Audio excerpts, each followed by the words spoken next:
ने कहा कि तुम लोग इतने लोग कहां से लेके आए थे? मैंने देखा घोड़े पे सवार है, सफेद कपड़ा पहने हुए लोग हैं, हाथ में तलवार है, इतने लोग कहां से आ गए थे? तब मुसलमानों ने जवाब दिया, हम लोग तो तुम्हारे ही समाज के थे और तुम लोग भी मेरे ही समाज के थे। हम लोग 10-20 हजार की तादाद में थे, ये लाखों की तादाद में जो तुमने देखा सफेद पोशों को, वह इंसानों की जमात नहीं थी, वह फरिश्तों की जमात थी जो अल्लाह ताला अपने मुखलिस बंदों की मदद के लिए आसमान से उतारा करता है। हमारी पहली जंग मैदान बद्र में हुई थी, तो वहां 317 मैदान में थे, मगर जब मुस्तफा ने दुआ की और ये माह रमजान में मदीना से चल के 150 किलोमीटर दूर चल के मैदान बद्र में आ गए, अल्लाह फरमाता है कि तुम एक कदम चल, मेरी रहमत 10 कदम तेरी तरफ बढ़ेगी। तू मेरी तरफ चल के आ, मेरी रहमतें दौड़ के तेरा इस्तेमाल करेंगी। पहले तू चल तो सही, निकल तो सही, एक कदम चल, 10 कदम रहमतें तेरी तरफ इस्तेमाल करेंगी। तू हाथ पांव तोड़ के घर में बैठा रहेगा, तू काहिल बनेगा, तू कोढ़ी बन के रहेगा, अपने सीने को मुर्दा बना लेगा, जिहाद का जज्बा खत्म कर लेगा, काफिरों से डरेगा, ये हमें मार देगा, काट देगा, हम नहीं मैदान में निकलेंगे, तो तुम्हारे घर में घुस के काफिर मारेगा, तू नहीं बच पाएगा, तेरा रौब काफिरों के दिल से मिट जाएगा। पूरी दुनिया में क़यामत तक मुशरिकीन के दिलों में जो धमक रहेगी वो हमारे जज्बे जिहाद की वजह से रहेगी।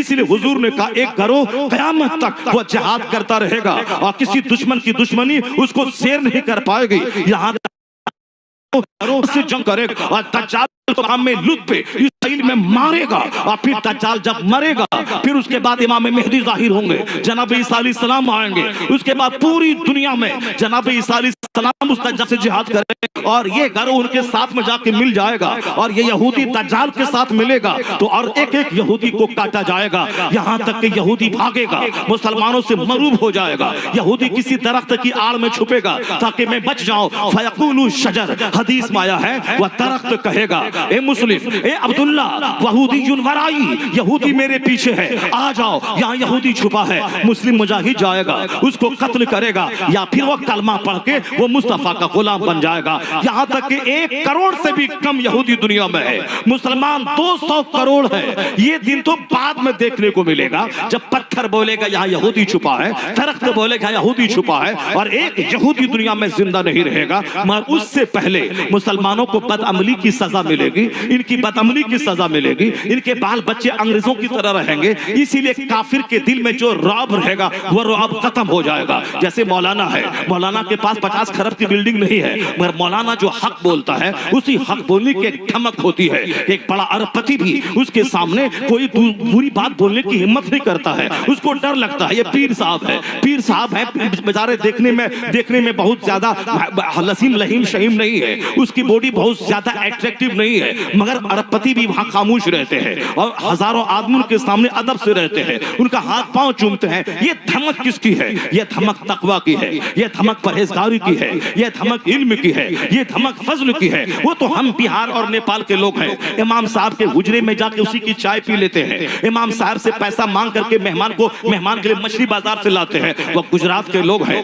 इमाम साहब को घर में बुलाते हैं, 10 प्रकार का खाना बनाते हैं, उसका हाथ चूमते हैं और शुक्रिया अदा करते हैं। मेरे घर में आप आ गए और उसको 1511 रुपए नजराने देते हैं कि आप मेरे घर में आ गए और मेरा खाना खा गए, आप मेरे घर में आए आपका शुक्रिया, आप मेरा खाना खाए आपका शुक्रिया। ये 1100-2100 रुपए नजराने आपकी खिदमत में पेश है, न कोई तकरीर है, न कोई निकाह खानी है, आप आलिम है, मेरे घर में आ गए, आपका बहुत बहुत शुक्रिया। वो 2000 रुपए का खाना भी खिलाता है और 2000 रुपए नजराने भी देता है। वो गुजराती का चेहरा है, वो राजस्थानी का चेहरा है, वह मराठी का चेहरा है, वह साउथ इंडियन मुसलमानों का चेहरा है और हम बिहारी नेपाली का चेहरा यही है। इमाम साहब की जेब से ही नोट चुरा ले, उसके कमरे में फजर के बाद बैठ के उसी की चाय पी ले, वो बेचारा मिलाद से शक्करपाला लाया है, उसी के शक्करपाला को खा ले। यानी हमारे दिल में क्या इनका एहतराम है, हम इसे क्या समझते हैं, वो आपका हिस्सा है। मगर वहां के गुजरात और बंबई महाराष्ट्र के लोग इमाम को क्या समझते हैं, ये उनका हिस्सा है। एक रौब होता है, इल्म की धमक, तकवा की धमक। मैंने अपनी मस्जिद में देखा, बेंगलोर में 2 साल तक मैं रहा, रहा। मेरे से पहले भी इमाम साहब वहाँ थे। वो हर महीना लगने के बाद सिक्योरिटी के दरवाजे पे 2 घंटे बैठते थे, 1 घंटा बैठते थे, उनके बाल बच्चों की तारीफ करते थे, उनसे गपशप करते थे। उसके बाद कहते थे महीना तो लग गया, तनख्वाह की जरूरत है, घर भेजना है। अच्छा ठीक है कल दे देंगे, कल आइएगा। 2-4 बार दौड़ाता है मुतवल्ली, तब वो तनख्वाह देता है। वो तनख्वाह अपने बाप के घर से नहीं देता है मुतवल्ली, वो तो हर जुमा के दिन 500 मुसलमान जो नमाज पढ़ते हैं वो 8 आना 2 रुपए 5 रुपए 10 रुपए देते हैं, उसी से 2000 4000 हर जुमा के दिन चंदा हो जाता है। या किसी ने मस्जिद वक्फ की थी, उसमें 10 दुकान है, उस 10 दुकान से किराया आता है, उससे 25 से 50,000 पे महाना रकम मस्जिद को आती है। तो जमीन वक्फ की करोड़ों की कोई, और ये मुतवल्ली ये मालिक बनना चाह रहा है। अपना पैसा दे तो पता नहीं इमाम को नौकर मान लेगा, ये तो कौम का पैसा है, ये तो लोगों ने जुमा को चंदा दिया वो पैसा है, और उसी को गिन के देने में इसको बोझ लगता है। ये कैसे लगता है? मौलाना साहब ने उसके दरवाजे पे जाके उसकी सब्जी लाके उसके बच्चों को गोद में खिला के ये अपने वकार को मजरू कर लिया। मैं 2 साल तक रहा, मेरी मस्जिद आज तक गवाह है कि तनख्वाह के लिए एक दिन भी मैं मुतवल्ली के दरवाजे पे नहीं गया। मैंने मुतालबा तक नहीं किया कि महीना लग गया और तनख्वाह तुमको देनी है। ऐसा नहीं कि उस वक्त बहुत बड़े खतीब थे और हमेशा तो नजराना हर रात कमाते थे, तो वो 5000 रुपए की क्या हैसियत थी आज से 20 साल पहले, 2004 से पहले? नहीं, उस जमाने में इस तरह खिताबत भी नहीं करते थे। वो तो जुमा के बाद कभी गए, रात में इशा के बाद गए, और तब महफिल में तकरीर की 500 रुपए नजराने मिला और आ गए मस्जिद में फजर से पहले। यह धमक क्या थी? 6 महीने में वहां रहता था, एक दिन भी फजर की नमाज में छोड़ता नहीं था। अगरचे मैं गया जलसे में, वहां से आया, नमाज फजर पढ़ता था 6 महीने तक, जो फजर की नमाज तक न छोड़े। एक मुअज्जिन इंतजार करता रहता था, ये मौलवी साहब भागता क्यों नहीं है? ये मौलवी साहब को कोई काम नहीं पड़ता शहर में। मैं चाहता हूं मैं नमाज पढ़ाऊं, उसको नमाज पढ़ाने का 6 महीने तक मौका नहीं मिलता था। ये वक्त की पाबंदी की धमक थी जो मुतवल्ली और सारे नमाजी मरूब रहा करते थे। और फिर मैं मस्जिद में एक इमाम की तरह रहा। मैंने मुतवल्ली की गुलामी नहीं की, मैंने दरवाजे पे बैठ के जाके अखबार पढ़ के 4 घंटे चापलूसी नहीं की, मैंने चाय नहीं पिया। हुजरा और मस्जिद और फिर मदरसा जामिया बिलाल में पढ़ाना और मस्जिद इलाही में इमामत करना, अपने हुजरे में रहना, न किसी सदर के पास गया न किसी सेक्रेटरी के पास गया। कोई कभी कोई जरूरत पड़ी, कुरान खानी हुई, दुआ खानी हुई, दावत दी तो गया, बिला वजह नहीं गया। ये एक रौब था, इसीलिए मैं हक बोलता था। 2-4-10 मोहल्ले के लोग आके तकरीर सुनने आते थे। यहाँ हम कभी असर पढ़े तो मगरिब गायब, मगरिब पढ़े तो ईशा गायब, ईशा पढ़े तो फजर गायब, और दोस्तों के साथ घूमे फिरे नमाज गायब। हर 10 दिन में 5 नमाज है गायब। ये जो सोचेंगे कि मेरी धमक रह जाए, ये जो चाहेंगे कि सारे लोग हमारी कद्र करें, नहीं होगा। कद्र करने के लिए वक्त की पाबंदी करनी पड़ेगी, कद्र करवाने के लिए अपने वकार के साथ रहना पड़ेगा, कद्र करवाने के लिए आपको अपनी हैसियत में रहना पड़ेगा, हक बोलना होगा, चाहे कड़वा क्यों न लगे, चाहे जगह क्यों न छूटे, चाहे जगह क्यों न छूटे। यहाँ तो जिंदगी से छूटने का अहद करना होगा, चाहे गर्दन क्यों न कट जाए, हक बोलूंगा। अगर ये जज्बा पैदा हुआ तब काफिरों के दिल में रौब पैदा होता है। वरना जहां आप डर गए कि खिलाफ बोले की भी जगह छूटेगी, बच्चे क्या खाएंगे, फिर तो तलवा धोना पड़ेगा, फिर तो सब्जी लानी पड़ेगी, फिर तो तारीफ करनी पड़ेगी, फिर तो उससे पूछना पड़ेगा आज हम क्या खिताब करें, आज हम कैसे बोले। ये रौब के खत्म हो जाने की वजह से वो बंदा जलील हो जाता है। हुजूर ने क्या फरमाया? दुनिया की सारी कौमें टूट पड़ेंगी, आ जाओ खाओ मुसलमान को। सहाबा ने पूछा क्यों होगा? क्या मैं कम रहूंगा? हुजूर ने कहा नहीं, तेरी तादाद बहुत ज्यादा रहेगी, मगर तुम घास के तिनके की तरह तुम बेहैसियत हो जाओगे, जलील हो जाओगे। कहा ये जलील क्यों होंगे हम? हुजूर ने कहा इसलिए हो जाओगे कि तेरे दिल में वहन डाल दिया जाएगा। कहा हुजूर ये वहन, ये वहन क्या चीज है? मुस्तफा कहते हैं हुब्बुद दुनिया व कराहियतुल मौत, यानी दुनिया की चाहत, दुनिया की मोहब्बत के ढेर दिन जिंदा रहो, अभी नहीं मरो, बाल बच्चा छोटा है, नाती नवासा नहीं देखा हो, अभी नहीं मरो, थोड़ा दिन और जिंदा रहो, अभी नहीं मरो, अभी कुछ नहीं किया है, अभी नहीं मरो, मरने को नापसंद करोगे और फिर मौत जिंदगी से प्यार करोगे, अभी जिंदा रहो, अभी नहीं मरो। 70 साल भी कोई जिंदगी है क्या? वह तो 110 साल में मरा, वह 105 साल में मरा, वो तो 99 साल में मरा। मुफ्ती आजम तो 91 साल में इंतकाल किए, गौसे आजम की उम्र 91 साल थी। अभी तो मैं 60 साल हूँ, 65 साल 50 साल हूँ, अभी कोई उम्र हुई है क्या? अभी तो ऐसा जैसे परसों पढ़ा, परसों पैदा हुआ, कल जवान हुआ और आज मैं अधेड़ हुआ हूँ। यानी ज्यादा दिन जिंदा रहने की चाहत, मौत को नापसंद करना, हुब्बुद दुनिया, दुनिया से प्यार करना, माल भी हो जाए, मकान भी हो जाए, जन्नत मिलेगी वहां कौन देखा है नहीं देखा है, यहाँ तो 2-4 कमरे का घर होना चाहिए, यहाँ तो दरवाजे पे कार होनी चाहिए, फला गरीब का बच्चा आल्टो खरीद दिया, मेरे पास नहीं है, मैं तो जलील हो गया उसके सामने। ये गाड़ी की मोहब्बत, ये मकान की मोहब्बत, ये अच्छे खाने पीने की मोहब्बत, ये दौलत दुनिया की मोहब्बत होगी। जब काफिर देखेगा ये भी पक्का दुनियादार है, ये भी हराम हलाल की तमीज खो के मकान बनाना चाहता है, चाहे सूद खा के हो, चाहे झूठ बोल के हो, चाहे नमाज छोड़ के हो, वो काफिर तो कहता था ये मुसलमान कौम है, जिसके बारे में हदीस कुरान शरीफ में आया है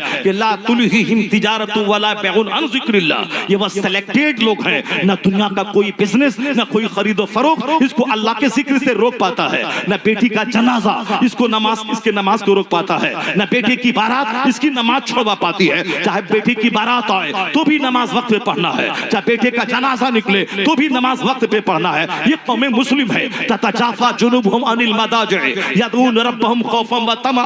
कुरान कहता है इन मुसलमानों की पहचान ये है कि रात गए इनकी करवटें बिस्तर से अलग हो जाती है, ये अल्लाह के खौफ और डर से रोने लगते हैं और सजदा रेज हो जाते हैं। अल्लाह की दी हुई रोजी में से गरीबों मिस्किनों फकीरों का हक निकाल के ये खर्च करना चाहते हैं। अल्लाह कहता है ये वो सिलेक्टेड लोग हैं। वल्लज़ीना युबीतूना लिरब्बिहिम सुज्जदन व क़यामा। बहुत सारे मौलवी टोंट करते हैं ये तकरीर रात रात भर होती है, जलसा रात रात भर होता है, ऐसा नहीं होना चाहिए। मैं कहता हूँ हाँ, अगर ये जलसा डेली होता है तब तो रात भर नहीं होना चाहिए, ये जलसा को 12 बजे खत्म हो जाना चाहिए ताकि 5 घंटे सोने के बाद बंदा उठ के तहज्जुद की नमाज भी पढ़ ले और फिर 1 घंटे के बाद फजर की नमाज पढ़ ले। लेकिन अगर 360 दिन में एक दिन जलसा होता है तो फिर वह जलसा भी 12 बजे ही खत्म हो जाए। जो लोग कभी रात भर नहीं जागते हैं कम से कम ये डांट डपट सुनकर ये रात भर रह तो जाते हैं, आलिम का चेहरा देख तो लेते हैं, सलाम पढ़ तो लेते हैं, दुआ में शरीक हो तो जाते हैं। मुमकिन है किसका दिल यहाँ से उठने के बाद बदल जाए। कहते नहीं वल्लैला लिबासा, अल्लाह ने रात को लिबास बनाया है, अल्लाह ने रात को आराम के लिए बनाया है। बहुत सारे मौलवी साहब कहने लगते हैं, यानी वह लोग जो जलसा जुलूस नहीं पढ़ते हैं वो कहते हैं ये जलसा रात भर का चलता है। ये बोल अगर डेली जलसा इस गांव में हुआ है तो फिर ये बता दे कि रात भर नहीं चलना चाहिए। और अगर साल में 1 दिन होता है, 5 साल में 1 दिन होता है, तो जो आदमी शादी ब्याह के मौके पे रात भर डीजे सुनता है, रात भर वो साहब वो बिंजू बजाता है, रात भर फिल्में देखता है, कम से कम इसी बहाने साल में 1 रात जाग तो जाए, हाथ उठा के सुभान अल्लाह तो बोल दे, ला इलाहा इल्लल्लाह तो बोल दे, नारा तो लगा दे, सलाम तो पढ़ ले, दुरूद तो पढ़ ले। लगे पूरे गांव में एक मजहबी रंग पैदा हो गया है। एक दिन ये रंग पैदा होता है। यही एक प्लेटफॉर्म है जो मैं दरसगाहों में बच्चों को पढ़ाता हूँ, 5 बच्चों को या 1 लाख आदमी को एड्रेस करता हूँ। यही एक प्लेटफॉर्म हमारे पास बच गया है जिससे मैं हदीस सुनाता हूँ, अब इस्लाम का पैगाम सुनाता हूँ, अल्लाह का कलाम सुनाता हूँ। ये गांव देहात का शहर के रहने वाले जो दुकान से, मुलाजमत से, नौकरी से जुड़े हैं, खेती बाड़ी से, एक रात जाके वो पढ़ तो लेता है, सुन तो लेता है, कम से कम दीन सीख तो लेता है। ये और बात है कि सारे लोग कल से नमाजी नहीं बन जाएंगे, कल नहीं बन जाएंगे, मगर सारे लोगों के गले में चादर डाल के नमाजी बनाना न किसी नबी पर फर्ज था,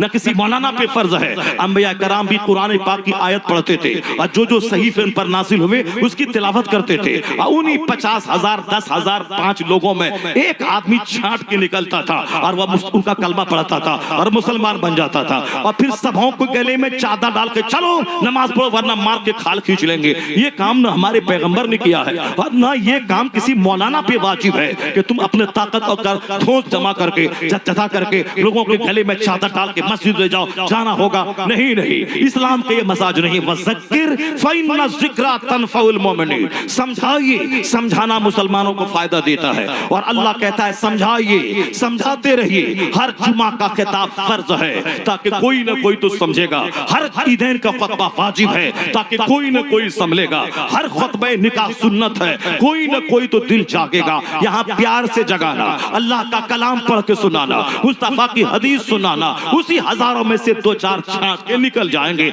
जैसे नबियों के पास 2-4 छांट के आते थे, कलमा पढ़ते थे, उसी तरह भी अवामुन नास में से 2-4-5 आएंगे और वह नेक बनेंगे। 5 का नेक बनना 50 खरब के मकान की तामीर से बेहतर है। क्योंकि हुजूर ने फरमाया था, अली जहां मैं तुझको भेज रहा हूं वहां पहले तलवार मत चलाना, पहले इस्लाम पेश करना, पहले लोगों के सामने कुरान पाक पढ़ के सुनाना, फिर उसके बाद अगर एक आदमी तेरी बात सुनकर राह रास्त पे आ गया तो हुजूर ने कहा था, अली अरब के सुर्ख ऊंट से यह काम तेरे लिए बेहतर है। एक अरब का सुर्ख सुर्खूं आज करोड़ों की संपत्ति और जायदाद की तरफ माना जाता था। हुजूर ने क्या कहा, एक आदमी राह रास्त पे आ गया तो तेरे लिए अरब के सुर्खूं से बेहतर है। एक तो लोग ऐसे ही जलसा जुलूस करने जाते नहीं, अगर भीख मांग के मौलाना है, ये खैर खा है, मैं इनको जगह से निकालने की धमकी देता हूँ, ये कहते हैं जलसा करवाओ, मौलाना को बुलाओ, पीर आएंगे, मौलाना आएंगे, उनका कदम पड़ेगा, 40 दिन रहमतों की बारिश होगी, गांव के जो मुर्दे चले गए उनके अजाब को अल्लाह दूर कर देगा।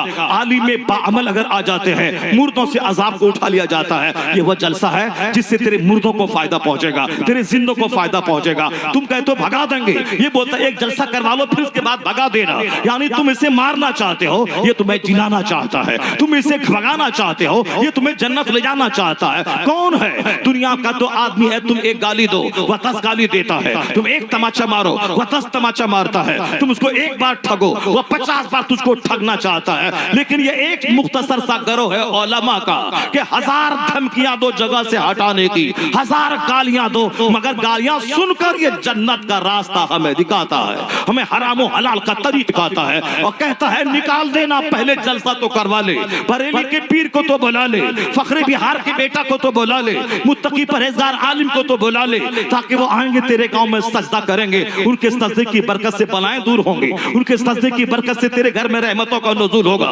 तेरी बेटियां जो काफिरों के साथ भाग रही है, मुमकिन है कि नेक लोगों का कदम पड़ने की वजह से उनके दिल दिमाग में बदलाव पैदा हो जाए। जिसकी बेटियां काफिरों के साथ भागी, उसके घर में दीन ही कहां था, तिलावत ही कहां थी, अल्लाह का जिक्र ही कहां था, नेक लोगों का आना जाना कहां था? वहां तो चोरों डकैतों का आना था, वहां तो गुंडों का आना था, वहां तो हरामखोरों का आना था, अजनबी मर्दों का आना था। अजनबी मर्दों से मुंह खोल के बात करती रही, मजाक करती रही, और नफ्स ने भूचाल मारा और इश्क ने परवान चढ़ा, तो इश्क ने उसको और बहकाया और आगे ले गया, फिर वह मजबूरन काफिरों के साथ भागने पर मजबूर हो गई। तो जिसके घर में चोर जाएगा उसकी बेटी तो भागेगी, जिसके घर में अजनबी आदमी जाएगा उसकी बेटी तो भागेगी, जिसके घर में चादर बेचने वाला होकर उसकी मस्तूरात के सामने चादरें फैला के उसको उन औरतों के साथ, उन औरतों को बेपर्दा देखेगा, उनके सामने बेपर्दा ये मर्द के सामने वो जाएगी और उसी में नजरें मिलेंगी, चेहरा थोड़ा सा खूबसूरत मिला तो फिर तो शौहर पंजाब ही में रहे, वो दिल्ली में रहे, वो अरब में रहे, वो कतर और दुबई में रहे, और जब बोलता है कि मैं घर आऊंगा तो ये औरत कहती है कि मत आओ, अभी वहीं रहो,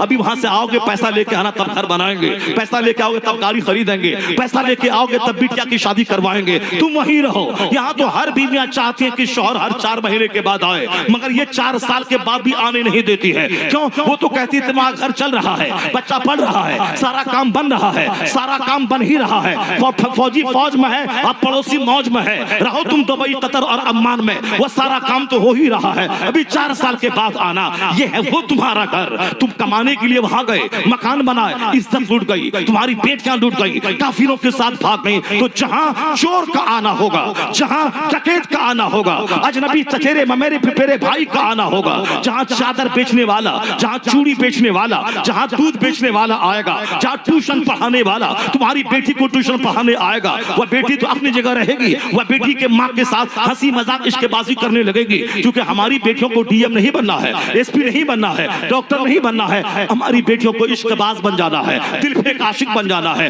हमारे बेटों को भी डीएम नहीं बनना है, एसपी नहीं बनना है। डीएम बनने के लिए 12 घंटे पढ़ने पड़ते हैं, 18 घंटे पढ़ने पड़ते हैं, दिमाग चलाना पड़ता है। ये दिल्ली भेजा जमीन बेच के पढ़ने के लिए, वहां से लड़की को लेके चला आया, क्या करे अब्बा इस लड़की से प्यार हो गया, हम क्या करें। ये डीएम बनने वाला था, आशिक बन के चला आया। ये साहब डॉक्टर बनने की तैयारी करने गई थी कोटा, और वहां से एक छोकरा को लेके चली आई। अरे बेटी ये क्या हुआ, क्या करे बेटा, दिल नहीं माना, क्या करे अब्बू दिल नहीं माना, हम इसके साथ मोहब्बत हो गई, अब क्या करें, जो सजा हो आप दे दीजिए। यही हाल मेरे बच्चों का है। हिंदुस्तान में 500 से ज्यादा डीएम है, मगर कितने बच्चे मुसलमान के सब देख सकते हैं, जबकि हमारे बच्चे मेहनती भी होते हैं, उसके बावजूद ये मेहनत आगे चल के छोड़ देते हैं और फिर ये इश्कबाज हो जाते हैं। इनकी आंखें बेलगाम, इनकी जबान बेलगाम, या गली कुचे में फिर के दूसरों की बेटी को देखने वाले बन जाते हैं। ये आशिक डीएम क्या बनेगा, हरिजन का बेटा डीएम बन गया, दलित का बेटा वीडियो बन गया। हमारे मदरसे के पड़ोस में एक हरिजन की बेटी 3 बच्चा की मां होने के बावजूद वह वीडियो बन गई।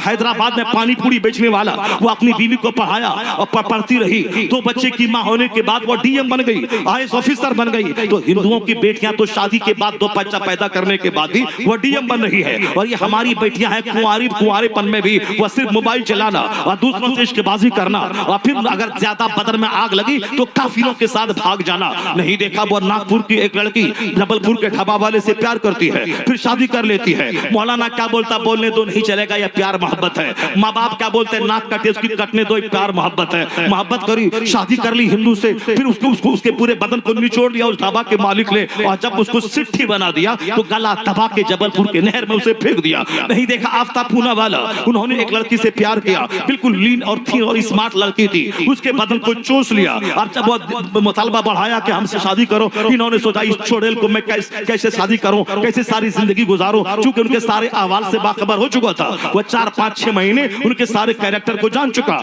ये कितनी बड़ी जिंदी है, कितनी बड़ी घसेली है, अब बहसे थे बीवी सारी जिंदगी मेरे साथ कैसे रहेगी। इस जान छुड़ाने का एक रास्ता है, उसके 50 टुकड़े कर दिए और 50 जगहों पे फेंक दिया। मैं कहना चाहता हूं मेरी बेटियां, सोच समझ के कदम बढ़ाना, सोच समझ के दूसरों से इश्क लड़ाना।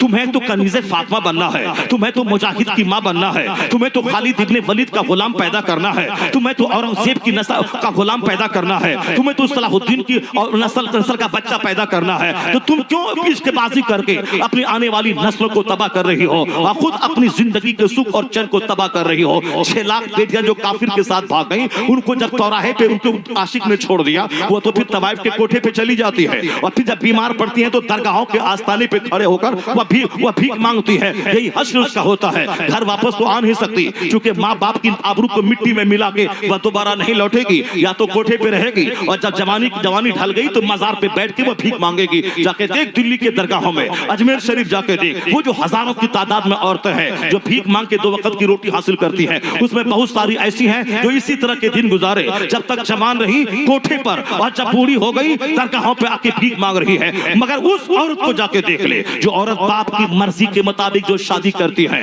बाप की तबीयत के मुताबिक शादी करती है, बाप की मर्जी से शादी करती है, वह 90 साल की बूढ़ी हो गई, वह रानी बन के है, उनका बेटा पांव चूम रहा है, वह रानी बन के है। 70 साल का बूढ़ा अपनी 60 साल की बीवी को लेकर डॉक्टर के पास जाता है, कहता है डॉक्टर बाबू इसे बचा दे वरना मैं मर जाऊंगा, वरना मैं मर जाऊंगा। ये मोहब्बत कहां से पैदा हो गई? शैतान की मर्जी के मुताबिक जो शादी होगी वह शादी तबाही लाएगी, और जो खुदा की मर्जी के मुताबिक माँ बाप की आबरू बचाने की खातिर जो शादी खुदा के नाम पे होगी, उम्र बढ़ती जाती है, मोहब्बत पुख्ता होती चली जाती है, और रानी बन गई 70 साल की बुढ़िया, और बीमार, शुगर की बीमारी है, हार्ट की बीमारी है, प्रेशर की बीमारी है, आर्थराइटिस की बीमारी है, जोड़ जोड़ का दर्द है, 1 दर्जन बीमारी है, मगर शौहर उसे घर से बाहर फेंक नहीं दे रहा है, उसे माँ बाप के घर नहीं छोड़ता है। वो तो लाखों करोड़ों में कोई गलीज और गंदा शौहर होता है। जब तक तंदुरुस्त है तो मेरी बीवी है, और जब बीमार पड़ी तो उनके बाप के घर भेज दिया, और जब बेचारा बाप जमीन बेच के मजदूरी करके इलाज करवा के टंच बना दिया तो फिर ये मेरी बीवी है। अब उसको वहां से लाया, और जहां बच्चा हामिला हो गई तो अब उनको बाप के घर भेज दिया। अब ये कमजोर है, इसको आराम की जरूरत है, बाप के पास जाओ। जब बच्चा तवल्लुद हुआ 6 महीने वहीं रहो, और फिर उसके बाद जब वो टंच हो गई, इसके लायक बन गई, अब उसको लेके आओ। वो तो खलीज किस्म के ऐसे लोग होते हैं जो इस तरह के काम कर, वरना गैरतमंद जिसका ज़मीर जिंदा है, जिसका दिल जिंदा है, जो गैरतमंद है, जो खजूर है, वो ऐसा नहीं करता। जो मैं खाता हूँ वो खाएगी, जो मैं पहनता हूँ वो पहनेगी, मेरे घर में रहेगी। 18 साल बाप के सर पे खाती रही, अब मेरे घर में रहा, यहाँ इलाज में करवाऊंगा। गैरतमंद शौहर ऐसा करता है। वो तो सलील किस्म के लोग होते हैं जो माँ बाप के सर पे जाके धकेल देते हैं। हाँ, अगर माँ बाप बहुत जिद करे और प्रेशर बनाए और आपको थोड़ी सी सहूलत देने की खातिर वो अपने मर्जी से लेके जाए, चलो ये दूसरी बात है। यहाँ तो दबाव बनाया जाता है कि बच्चा पैदा हुआ है, अकीका तो नाना करेगा, अकीका नाना करेगा, और ये सिर्फ बीवी से मजा लेगा, और बच्चे का अकीका नाना करेगा। और जब बेटी पैदा हुई, ये उनकी बेटी से मजा लेगा, और अकीका नाना करेगा, और ये मजा लेगा। और जब हामिला हुई तो परवरिश बाप करेगा, और बच्चा पैदा करेगा, बोलेगा बेटा मेरा है या बेटी मेरी है। और पेट पैदा करने में जो ऑपरेशन किया 50,000 रुपए खर्च हुए, ये लड़की का बाप करेगा। चुल्लू पर पानी में डूब के मर जाओ। तुमने एक औरत को तड़पाया, उसके बाप को शादी से पहले भी तड़पाया, तुमने जमीन भी बेचवाया, तुमने उसको दर की ठोकरें खिलाया, उसको मकरूज बनाया, तब जाके उसकी बेटी को लेके आता है और कहता है ये मेरी बीवी है, मैं शौहरे नामदार हूँ, ये मेरा घर है। तू शौहरे नामदार है कि शौहरे तुमदार बंदर है? तू शौहर है। तुमने जिस बीवी के बाप के जमीन बेचवाया है, जिस बीवी के बाप को तुमने मस्जिद के दरवाजे पे चंदा मंगवाया है, और उसी का प्याला है उसमें चाय पी रहा है, उसी की प्लेट में तू खाना खा रहा है, उसी के पलंग पे तू सो रहा है, उसी के पापोश में पैर पोछ पोंछ रहा है, उसी की फ्रिज में तू अपना ठंडा पानी पी रहा है, उसी के वॉशिंग मशीन में तेरा कपड़ा धुल रहा है। वॉशिंग मशीन तेरी बीवी की, तेरा क्या है? पलंग तेरी बीवी का, तेरा क्या है? वो चाय की प्याली तेरी बीवी के, तेरा क्या है? क्या मतलब निकला कि सब कुछ बीवी का है। और ये शौहरे नामदार हो गए। शौहरे नामदार वो होता है जो अपनी कमाई से घर बनाए, अपने घर में फर्नीचर खरीदे, अपने घर में फ्रिज लाए, अपने घर में प्लेट और गिलास लाए, अपने से बाइक खरीदे, उसके बाद सिर्फ एक नेक तख्त खातून से मस्जिद में 10 आदमी के बीच में निकाह पढ़वा के उस बीवी को अपने घर में इज्जत से ले आए और कहे ये घर मेरा है रानी बन के तू रह, या फर्नीचर मेरा है रानी बन के तू रह, या प्लेट मेरी है रानी बन के तू खा, ये वॉशिंग मशीन मेरा है रानी बन के तू कपड़ा साफ कर। मालूम है अगर ऐसा हुआ न तकरार होगी, न लड़ाई होगी, न झगड़ा होगा, न तलाक की नौबत आएगी, उम्र बढ़ती जाएगी, मोहब्बत पुख्ता होती जाएगी। ये सारी जंगें इसीलिए है, ये सारी जंगें सिर्फ लालच की वजह से है, ये सारी जंगें सिर्फ लालच की वजह से है। ये गंदी सोच कहां से पैदा हुई? जब हदीस आप नहीं पढ़ेंगे तो क्या होगा, जब कुरान नहीं सुनेंगे तो क्या होगा, जब मौलाना को नहीं सुनेंगे तो क्या होगा। यहाँ तो दिल 1 मिनट में बदल जाता है। इस दिल को सीधा रखने के लिए अल्लाह की बातें सुननी पड़ेंगी, यह दिली जन्नत की क्यारी को सजाना होगा। और इसके लिए मौलाना मौलवी साहब कभी भीड़ ना जुटाने के लिए इन जाहिलों की मर्जी के सामने घुटने नहीं टेकना पड़ेगा, इन पर अपनी मर्जी थोपनी पड़ेगी। तुम बोलोगे कि बंबई से नचनिया लाओ, तुम्हारी बात नहीं मानी जाएगी। तुम बोलेगा दिल्ली से शेख चिल्ली को बुलाओ, तुम्हारी बात नहीं मानी जाएगी। तुम्हारी मर्जी नहीं चलेगी। यहाँ खतीब आएगा, हदीस कुरान सुनाने वाले आएगा, अगरचे 50 आदमी क्यों नहीं महफिल में आ जाए, अपनी जिम्मेदारी अदा कर। ये नहीं कि फला को बोला हाँ ठीक है मैं बात करता हूँ, फला को बोला हाँ ठीक है मैं बात करता हूँ, वो 50,000 मांगता है, 1 लाख मांगता है, ठीक है हम बात करते हैं। नहीं, उसको तो बुलाना पड़ेगा। मौलाना के नाम पे तो मजमा होगा नहीं, मजमा उन्हीं के नाम पे होगा जब तुम ही गिर जाएगा। और पब्लिक तो नंगे सर आएगी ही, पब्लिक तो लुच्ची लफंगी बन के आकर के नाच सुन के, गाना गा के, हाथ उठा के, झाड़ के, नाच के, कूद के, और तकरीर की बारी आएगी तो सब तो भागेगी ही। यहाँ हदीस सुना, कुरान सुना, नमाज सुना, रोजा सुना, हज सुना, ज़कात सुना, तू सुनाता रह, चाहे नमाजी बने न बने, आसान होती रहेगी, आसान बंद न होगी, चाहे लोग नेक बने न बने। जुमा का खिताब फर्ज है, शर्त है, वो खिताब होता रहेगा। लोग नमाजी बने न बने, ईदैन का खुतबा होता रहेगा। लोग सच्चे बने न बने, निकाह का खुतबा होता रहेगा। नमाजी आए ना आए, अजान बंद नहीं होगी। लोग नमाजी बने न बने, सीरत का जलसा होता रहेगा, महफिलें होती रहेंगी। एक दिन आज नहीं तो कल जरूर सवेरा तुलू होगा, तारीखी छटेगी, सुबह उम्मीद तुलू होगी। अल्लाह तबारक व तआला हमको और आपको सबों को दीन सीखने और दीन सुनने की तौफीक अता फरमाए। हर माँ बाप पर लाजिम है कि अपनी आने वाली नस्लों के लिए वो अपने आप को प्रिपेयर करे, अच्छी लड़की का सिलेक्शन करे, अपने आने वाली नस्लों को नेक बनाने के लिए खुद नेक बने, धीरे धीरे तौबा करके अच्छी आदतें अपने अंदर लाए, सलाम कलाम को फरोग दे, यानी मुंह लटका के इधर मुंह चुरा के भागे नहीं, सलाम को इबादत समझकर अपने घर में फरोग दे, उससे बरकत होती है, रोजी में बरकतें होती है। जीने के अंदाज को सुधारिए, अपनी बीवी को सलाम कीजिए, बीवी आपको सलाम करे, बीवी आपको छोड़ने के दरवाजे तक आए। ये बात बहुत छोटी है पर इसका असर बहुत बड़ा होता है। बच्चों के अखलाक में इसका असर पड़ता है। यहाँ बीवी उधर मुंह लटका के बैठी है, शौहर इधर मुंह झुका के बैठा है, दोनों में आमना सामना हुआ, कोई सलाम तक नहीं करता है। तो आप बताएं कि उस बद अखलाक घराने का जो बच्चा पैदा होगा वो तो शर्मीला, वो तो काम चोर हो जाएगा, लोगों की महफिलों में बैठने वाला नहीं, वह तन्हाई पसंद हो जाएगा। अपने बच्चों को आशिक बनाइए, दिल फेंक आशिक मत बनाइए।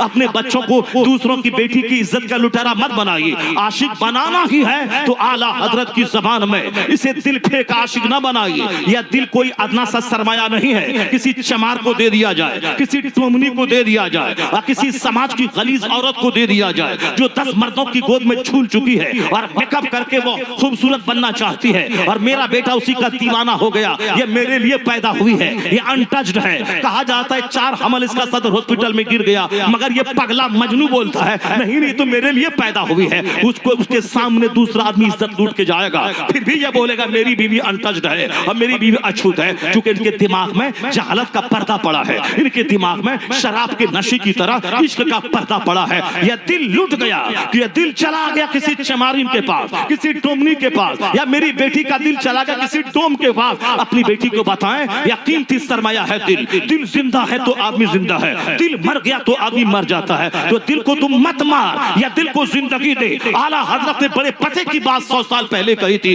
इश्क अगर करना ही है, मोहब्बत करनी ही है, तो किसी चमार और डोम से मत कर, किसी सड़क छाप से मत कर। या दिल कीमती सरमाया है, दिल है वो दिल जो तेरी याद से सरशार रहा, सर है वो सर जो तेरे कदमों पे कुर्बान गया। या दिल किसी चमार को मत दे, या दिल अहमद मुख्तार को दे, महबूबे परवरदिगार को दे। मदीने वाले से इश्क कर, तेरा चेहरा बदलेगा, तेरा किरदार बदलेगा, तेरी नस्लें बदलेंगी, तेरा घर बदलेगा, तेरा कुंबा बदलेगा। फिर ये काफिर जो तुझे जलील समझता है, उसके दिल में रौब पैदा होगा। तू गुलाम में मुस्तफा बन जा, रहमतें आसमान से उतरेंगी, रहमतें जमीन से निकलेंगी। फिर अल्लाह हिंदुस्तान तुम्हें देगा, अमेरिका तुम्हें देगा, चाइना तुम्हें देगा। उस काबिल तो बन जाओ। ये लुटेरों को, इन चोरों को, इन जाहिलों को, या दिल फेंक आशिकों को अल्लाह अगर अमेरिका दे दे, ये तो आपसी में कट मर के मर जाएगा। उसके लिए तदब्बुर चाहिए, उसके लिए मेडिटेशन चाहिए, उसके लिए अंडरस्टैंडिंग चाहिए, उसके लिए अक्ल सलीम चाहिए, उसके लिए जिहाद का जज्बा चाहिए, बुराई को मिटाने के लिए बाजू में ताकत चाहिए, मुंह में ज़बान चाहिए।